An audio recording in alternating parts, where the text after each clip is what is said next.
gearing up for the last presidential debate ahead of the June 6 election. Colombians in Spain hold anti-government rally. And Israel's prime minister meets Egyptian intelligence chief in hopes of brokering a permanent ceasefire with Palestine. Hello and welcome to teleSUR. I'm José Daniel Lopez in Quito, Ecuador, and this is from the south. Peru is gearing up for the last presidential debate between Pedro Castillo and Keiko Fujimori, set to take place in the city of Arequipa on Sunday evening. Candidates are expected to discuss their visions and plans regarding health, economy, education, corruption, and human rights issues. Polls show a virtual tie between the two candidates, which with Castillo enjoying a slight lead, but still within the margin of error of Fujimori's numbers. Castillo can win the first round of elections in April with 19% of the vote, while Fujimori secured 13.4%. The presidential runoff is scheduled for June 6th. Colombian President Iván Duque has ordered a 25% increase in the military's manpower in the city of Popayán to disperse protesters of the national strike. We have opened the way to fully implement this military assistance in the city of Popayán of Cauca. We have specified the following. For the city of Popayán, there will be a 25% increase in the army's manpower to accompany the military assistance. We are going to accompany strategic supply processes in different parts of the department of Cauca.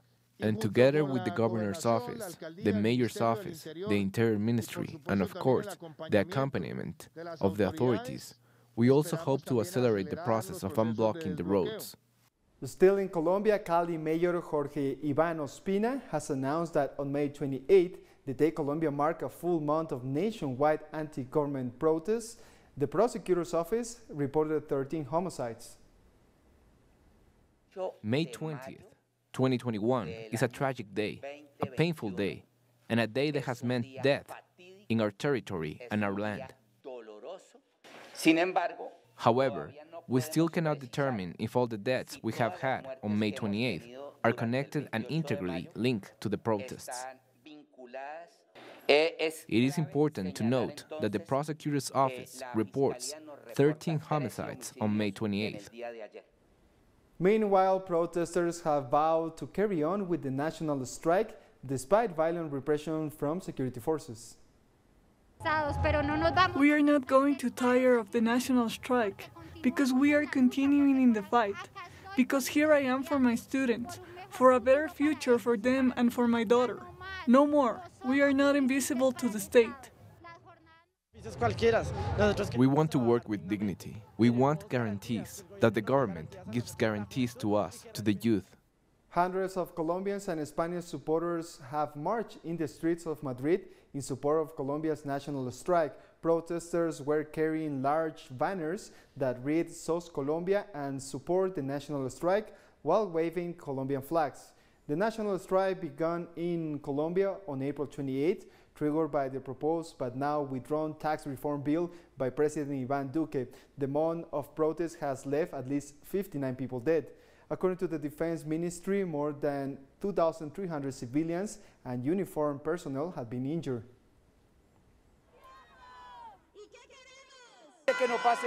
We are also demanding the Spanish government evaluates its free trade agreements with Colombia, which are sustained under human rights clauses, which pretend that democracy exists in Colombia, when evidently it's a dictatorship and there is a genocide, which makes it seem like in Colombia there is a civil war, with people defending themselves with makeshift shields. A batch of 700,000 doses of the Chinese Sinovac vaccine has arrived in Ecuador. The shipment landed this Saturday at Quito's Mariscal Sucre Airport at 3 p.m. local time. With this latest shipment, the doses delivered to Ecuador reached nearly 3.5 million, mainly made up of Pfizer, AstraZeneca, and Sinovac vaccines.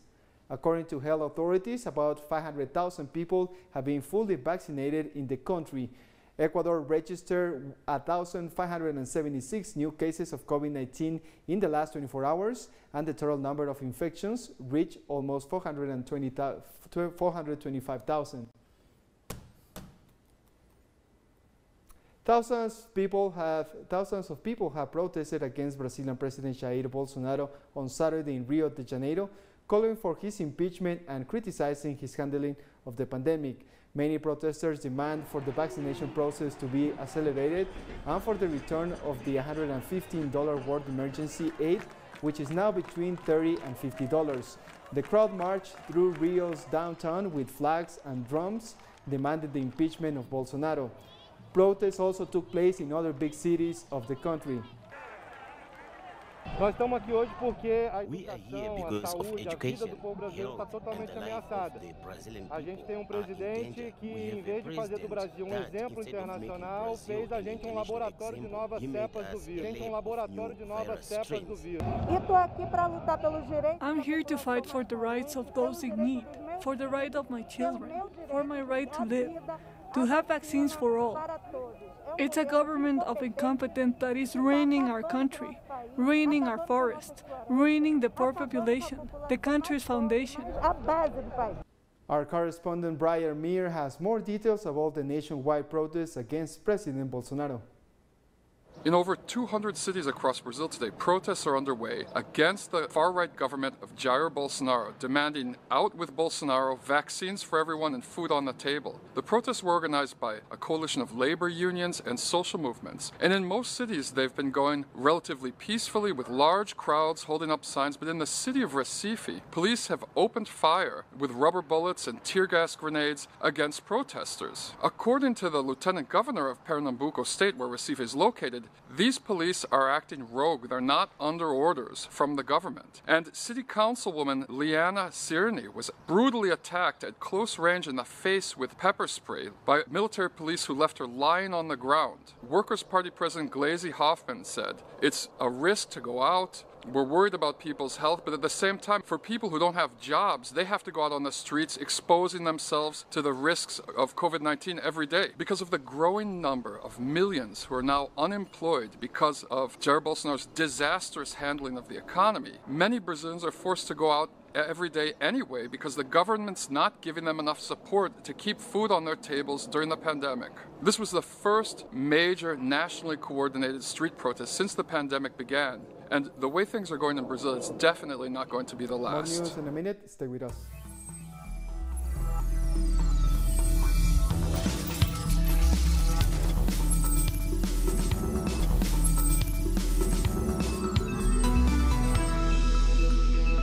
Welcome back. Ethiopia has staged a massive rally in Addis Ababa to rail against the United States imposing sanctions over the conflict in the Tigray region. Demonstrators packed a stadium in the capital for the pro-government rally, chanting against U.S. sanctions and waving posters accusing foreign powers of interfering in Ethiopia's sovereignty. The rally comes after U.S. President Joe Biden condemned the war in Tigray and his administration imposed restrictions on visas and assistance over the 6-month conflict. Prime Minister Abiy Ahmed's government denounced the U.S. sanctions as a resolve to meddle in our internal affairs. The Tigray conflict erupted in November when Prime Minister Ahmed, the winner of the 2019 Nobel Peace Prize, sent troops to confront the leaders of Tigray's ruling party, accusing them of attacks on federal army camps. America and its associates, without understanding the ways of the TPLF forces and its disastrous acts, they are interfering in our domestic affairs by imposing travel sanctions and prerequisites which can by no means be accepted. They should stop and think thoughtfully about this issue to correct it. I came here today to oppose the idea of foreign countries trying to interfere in our domestic affairs and babysit us. We are a sovereign country. As a sovereign country, our people and our government decide for our country. The head of the Libyan Presidential Council, Mohamed Al-Menfi, has visited Tunisia for talks on the two countries' security issues and economic cooperation. The Libyan leader met with his Tunisian counterpart, President Kais Saied, and the two discussed on building peace ahead of Libya's general elections scheduled for December this year. Saied is the first foreign president to visit Libya following the vote by Libya's parliament for a government of national unity. We also discussed security cooperation. I know that this is a very dangerous time, especially in our region. We need to have security stability. The security dimension is the most important issue, and we have to focus on it. The security of Libya is also the security of Tunisia and vice versa.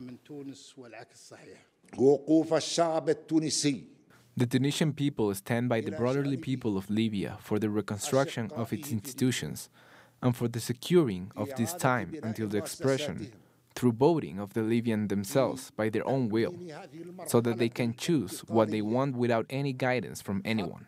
We stand with them. The government of the Democratic Republic of Congo has mistakenly announced that another volcano had erupted, later admitting it was a false alarm. The scare comes a week after Mount Nyiragongo erupted, killing at least 31 and prompting around 400,000 people to flee the area. However, the country's seismologists reported 61 earthquakes in a 24-hour period on Saturday around Mount Nyiragongo, saying that the volcano's crater continues to collapse, which contribute to the earthquake and cause ash emissions visible from the city of Goma. Around 3,000 people fleeing Goma sought shelter at a temporary camp in Regero over the Rwanda border. But Saturday, an estimated 1,200 had left to return to Goma. I came on Saturday around 6 p.m. We saw the volcano erupt. Children were saying, "Look in Virunga, the volcano is erupting." So we ran away on Saturday. Sunday, they said it had reduced, so we ran back home. When we came back home, we discovered our houses had been burned down. Everything had disappeared. Nothing was left. So we decided to come back to Gisenyi. The Rwandan authorities told us we could not stay there.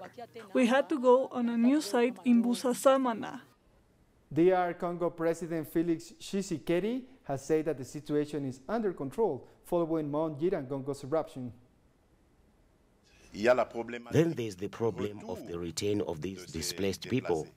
And for me, this is the most delicate issue because the day they return, some will find themselves without a home, some will be without food, some will be sick, so that too needs to be anticipated. I want to go and see for myself how our compatriots are being looked after, but also to give them comfort and support, and to tell them that the war of Congo is with them. I begin by expressing my compassion and solidarity with the people of Goma. These compatriots from the East have constantly been victims of many abuses, sometimes by armed groups, and now even by nature herself.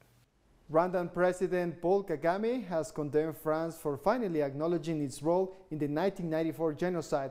President Kagame described the acknowledgement as a big step, even though France has not yet apologized for contributing to the bloody conflict.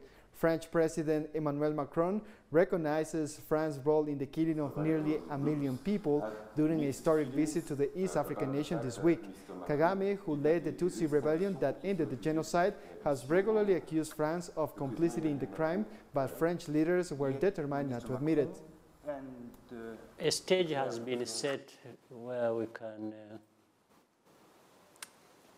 see a better and maybe deeper relationship between Rwanda and France.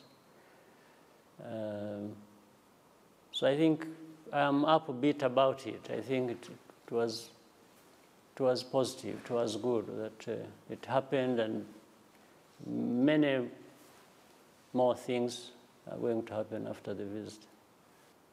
We should not allow acrimony or misunderstandings around or about the truth to go on forever.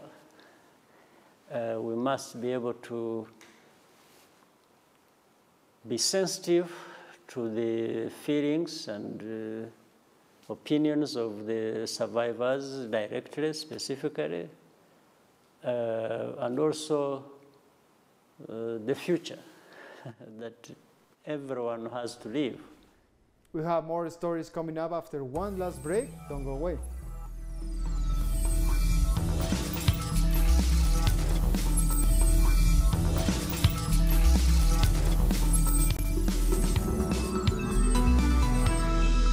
Welcome back. Israeli Foreign Minister Gabi Ashkenazi has visited Egypt to discuss establishing a permanent ceasefire between his country and Palestine. Ashkenazi met his Egyptian counterpart Sameh Shoukry in the capital Cairo.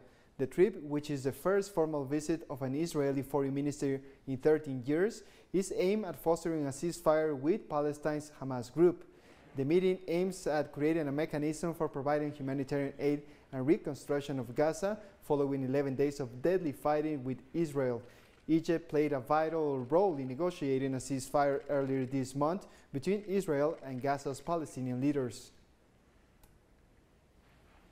Israeli Prime Minister Benjamin Netanyahu has held a meeting with the Egyptian intelligence chief Abbas Kamel in Jerusalem to discuss strengthening cooperation between their countries. The meeting marked a turning point in the Israeli and Palestine conflict and are expected to strengthen a ceasefire between both nations. Egypt's President Abdel Fattah al-Sisi designated Kamel as his delegation to hold a series of meetings with Israeli authorities to ensure a permanent ceasefire is reached. Egypt has also pledged $500 million to help in the reconstruction of Palestine's densely populated areas, including Gaza City, which were destroyed by Israeli airstrikes. Meanwhile, in Palestine, residents whose houses were destroyed by Israeli missiles have called for urgent help to return to normal life. Despite help pledged by the United Nations and other countries, most Palestinians still remain homeless and lack basic necessities. Israel's bombardment of the Gaza Strip has killed at least 213 Palestinians, including 61 children and 36 women. According to the UN, at least 58,000 Palestinians in Gaza have been internally displaced, with many of them cramped in makeshift shelters. One day we had a house, and the next day we had nothing. Our house was shelled by the occupation. 2 reconnaissance strikes hit the house without warning, and we escaped immediately. We went to a school. Then we came back home, but there was nothing left in the house. I don't have shelter anymore. I'm homeless. At the moment, I'm living on the street, and the children are living in the school. We don't have shelter anymore. At the moment, I don't want anything from this world except to live a normal life with my family, to have inner peace, security, and to live according to human rights, safe and sound. God willing, this will be the case. Our house was hit by the Zionist occupation's war plans. It is completely destroyed. Now we have come here. We fled to the school for shelter, and now we are living here waiting for help or compensation for the rent we pay. Cyprus voters have headed to the polls for parliamentary elections amid a corruption scandal. Nearly 660 candidates are running for 56 seats in parliament. The election is limited to government-held areas, excluding the northern third of the island, where a breakaway Turkish Cypriot state holds away. Ultranationalists looking to exploit the anti-establishment mood have also played on concerns over migration, another issue for the European Union's member state. The present administration has faced criticism for a lucrative cash for passports scheme it had to abandon amid allegations of corruption in November 2020. We experienced much corruption during the last 10-15 years in Cyprus, and it's good to see that every time we see new people and younger people in the parliament, rather than seeing that same people are voted and elected every time. New Zealand authorities have declared a state of emergency in the province of Kaitipuri as the region was pounded by heavy rain. The extreme weather have forced thousands of people to abandon their homes. Meanwhile, acting emergency management minister Chris Fofoni said about 3,000 homes were at risk and the army had been mobilized to assist with evacuations if necessary. The New Zealand Meteorological Service has issued a red warning for the area, with up to 300 millimeters of rain expected to fall in the inland areas. The coastal Christchurch, the main city of Canterbury, forecasters expected about 100 millimeters to fall, well above the monthly total average for May. A ferry in eastern Indonesia has caught fire with nearly 200 people on board.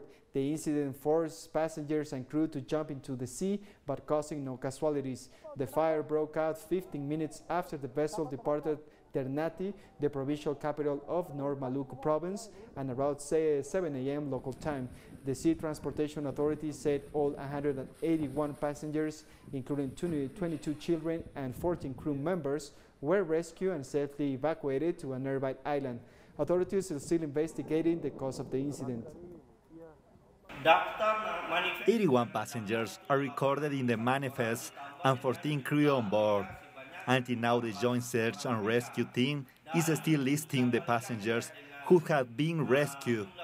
Japan is facing growing calls to cancel the Tokyo Summer Olympics, scheduled to open on July 23rd, with concerns over the COVID-19 pandemic. An online petition calling for the cancellation of the Tokyo Olympics has received over 400,000 signatures in just a few weeks.